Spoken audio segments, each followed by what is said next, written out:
Magandang hapon po sa bawat isa at welcome po sa ating Disciples Night. At ako po si Sister Angelica, ang naatasang magmensahe para sa linggong ito. Ayan, tayo po ay nasa series pa rin po ng The Second Spiritual Law, Why Should We Care About? Pero bago po tayo magsimula, tayo muna po ay manalangin.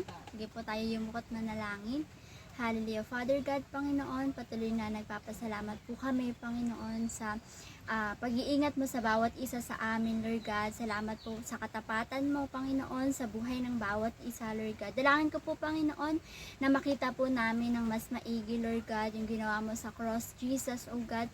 At patuloy po, Panginoon, na makita namin, Jesus, na ikaw lamang yung tanging daan na makakapagpaligtas sa amin, Panginoon. Patuloy po, Panginoon, dalangin ko na buksan mo po yung aming mga mata, Lord God, at yung aming mga puso sa gabing ito, Lord God. Patuloy na ikaw yung mahayag, Panginoon. Ito pa aming dalangin sa pangalan ni Jesus. Amen and amen. Ayan. Ito po ay last part na ng ating series na The Second Spiritual Law. Ayan, why we should care about. So, ano po ba yung objective ng ating mensahe? Siyempre po, makita ng bawat isa ang kahalagahan ng ikalawang tuntunin at ang pagbabahagi nito sa iba. Ayan. Ano nga po ba ulit yung ating second spiritual law o yung ating ikalawang tuntunin? Ito po yung pagpili ng tao sa kasalanan, ang naglalayo sa kanya sa Diyos at sa magandang plano ng Diyos para sa kanya. So, bago po tayo dumako sa ating pinaka-message, meron po ako ditong katanungan. Ayan, naranasan mo na bang mawalan ng pag-asa pero may taong nagligtas sa'yo? Ayan, halimbawa, financially, no, nagkulang ka financially, pero may mga taong tumulong sa'yo financially. O, kaya naman, halimbawa, sa emotion, no, may mga time na nawalan ka na ng pag-asa, nawalan ka na, pinanghinaan ka na ng loob, pero may mga taong nagbigay lakas ng loob sa iyo, o kaya naman nag-encourage sa iyo. Ayan. Bakit ko kaya yan natanong? Ayan, makikita po natin sa ating mensahe, no. Sa mga pagkakataon po na tayo ay nag-struggle, no, o sa mga pagkakataon na tayo ay walang pag-asa, di ba? Kailangan natin ng tulong ng ibang tao, no. At sa oras na ito, makita natin na yung title ng ating mensahe na bakit natin pahahalagahan yung second spiritual law.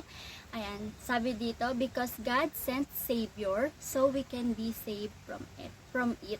Again, because God sent Savior so we can be saved from it. Ayan. Ang pinaka key verse po natin sa gabing ito ay mababasa natin sa John 3:17. For God did not send His Son into the world to condemn the world, but in order that the world might be saved through Him. Ayan, alam natin na nasa unang pagpunta ni Jesus o pagbabalang ni Jesus dito sa lupa, ang pinaka-goal niya talaga ay maligtas tayo mula sa kasalanan. Ayan. Sige, magtuloy-tuloy tayo. Yung pangunahing punto ng mensahe natin sa gabing ito ay we all need a Savior, someone with God's authority to remove what separates us from Him. Yan yung main point ng mensahe natin, na makita natin na kailangan natin ng tagapagligtas. Kailangan natin ng someone na mayroong God's authority para iligtas tayo sa tiyak na kapahamakan. Kaya nga, bilang baliktanaw natin, no, at para mas maunawaan natin yung mensahe natin sa gabing ito, tingnan natin ano ba yung problema natin. Number 1, the problem is sin separate us from God, o yung kasalanan ang naghiwalay sa atin sa Diyos. Alam ko sa mga nakaraan nating message na bigyang diin na ito, na dahil sa kasalanan kaya tayo nalalayo sa Lord, at ito nga yung ating ikalawang tuntunin, no. Sabi sa Romans 3:23, for all have sinned and fall short of the glory of God. O ang lahat ng tao daw ay nagkasala at walang nakaabot sa kaluwalhatian ng Diyos. Iyon yung pinaka-problema natin, no, na tayo daw po ay nagkakasala at nahihiwalay sa Diyos. Nung nakaraang mga mensahe natin, tinalakay natin kung bakit ba naging nature natin yung kasalanan, di ba? Simula pa lang sa kwento ni Eva at Adan, no, doon nagsimula na tayo ay nagkasala. So, lahat daw ng tao ay nagkasala. At ang problema, ito yung naglalayo sa atin sa Diyos, no? Nakita din natin na yung kasalanan ay hindi lang pala yung mga mabibigat lang na kasalanan, no? Hindi lang yung mga pagpatay, pagnanakaw, pero ang kasalanan din pala ay ito yung hindi pagsunod sa Diyos, sa kalooban ng Diyos, yung sin of commission and omission natin, no? At nakita natin na ganun pala kabigat yung kasalanan, no? At talagang walang exempted, no? Lahat ng tao ay nagkakasala, walang taong matuwid. Ayan, bukod pa dito, yan yung problema natin, no? At isa pang problema natin ay we cannot save ourselves, o hindi natin kayang iligtas yung ating mga sarili. Ito po ang isang katotohanan na nais ipakita sa atin ni Lord, na hindi natin kayang iligtas yung ating mga sarili. Ayan, sabi nga sa Isaiah 64:6, kaming lahat ay naging marumi at badungis, at ang lahat ng aming mabubuting gawa ay parang maruming basahan. Kaming lahat ay parang dahong natutuyo, at ang aming kasamaan ay parang hangin na tumatangay sa amin. So, hindi pala sa pamagitan ng ating kabaitan, kabutihan, ay kaya nitong maligtas tayo, no? Ito yung isang binabasag sa atin ng Lord, na hindi porket tayo ay mabait, tayo ay mabuti, tayo ay gumagawa ng mga bagay na yun ay kaya na natin iligtas yung mga sarili natin. Pero hindi pala yun sapat, no? Hindi sapat yung mga gawa natin para tayo ay maligtas. Wala tayong kakayahan na maligtas yung ating mga sarili. And sabi nga sa verse natin, no, yung mga gawa lang daw natin na mabuti, mabait, para lang daw yung maduming basahan, no? So, kapag iisipin natin, no, kadalasan yung mindset nating mga tao na kapag tayo ay nagkakasala, tutumbasan natin ito ng kabutihan na para balance lang, no? Pero hindi pala, no? Hindi pala kayang tumbasan ng mga mabubuti nating gawa yung mga kasalanan na gawa natin bilang kapalit dun, no? Kasi tayong lahat ay walang magagawa, no? Kailangan ng someone na merong God's authority para tayo ay maligtas. And kailangan ng someone na matuwid, malinis, at walang bahid para tayo ay maligtas sa ating mga kasalanan. Katulad sa Old Testament, di ba? Noong panahon nila, anong ginagawa nila? May mga sin offering sila, tama ba? Nag-aalay sila ng mga atupa, ng dove, di ba? Pero yung mga hayop na yon ay walang bahid na kapintasan, no? Silang lahat ay walang kapintasan. Pero sa panahon natin ngayon, no, kung ganun pa rin, baka wala na tayong mahanap na may aalay pa na malinis at matuwid, no. Pero dahil sa kahabagan ng Diyos sa atin, ano yung response ni Lord? Number 2, God responds, He sent a Savior. Nagpadala siya ng tagapagligtas. Ayan, sabi sa Juan 3:16, ganito kamahal ng Diyos ang sanlibutan, ibinigay niya ang kanyang kaisa-isang anak, upang ang sino man sumumpalataya sa kanya ay hindi mapahamak, kundi magkaroon ng buhay na walang hanggan. Yung someone na to, na merong God's authority, na sinendi ng Lord, ay si Jesus, no? Dahil si Jesus ay bumaba dito sa lupa, napagtagumpayan yung cross, kaya naman kaya niya tayong iligtas mula sa kasalanan, no? Merong tagapagligtas na binigay sa atin si Lord. Ito ay si Jesus, no? Bakit? So, malaman bakit kaya tayong iligtas ni Jesus? Because Jesus has the authority to save. Ayan, sabi sa Matthew 28:18, lumapit sa kanila si Jesus at sinabi, ibinigay sa akin ang lahat ng kapangyarihan sa langit at sa lupa. So, si Jesus, siya yung may authority, no, to save us. Wala siyang kapintasan, hindi siya nagkasala, siya ay nanatiling matuwid. Ayan, nung siya ay nabubuhay dito sa mundo, at anong nangyari?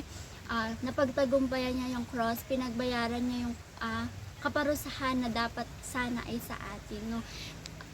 Yun yung ginawa ni Jesus to save us, no.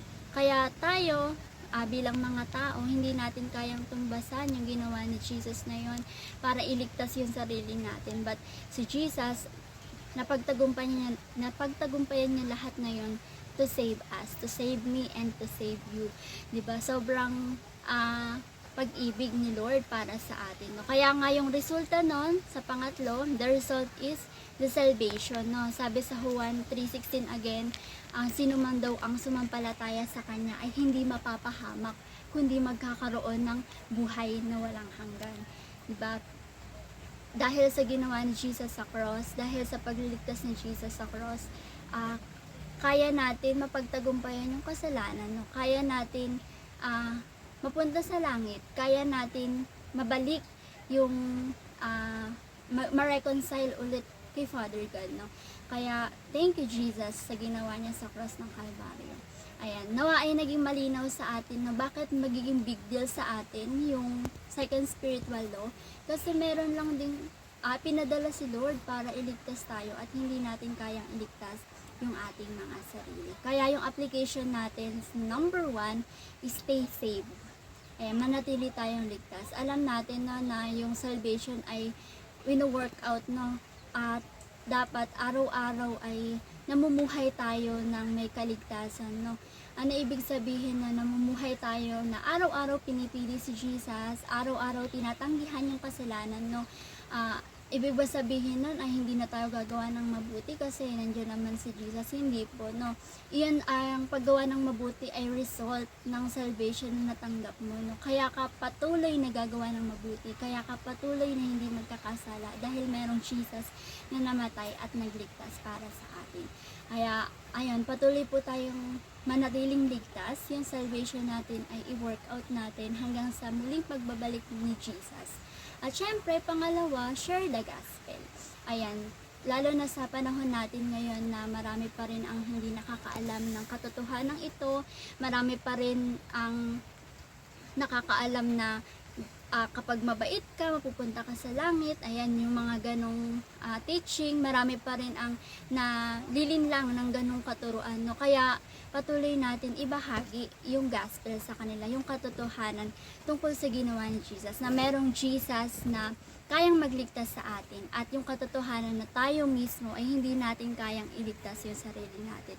Ayan, marami pang mga tao na naghahanap ng katotohanan, kaya gamitin natin yung buhay natin para ibahagi ito sa iba, no?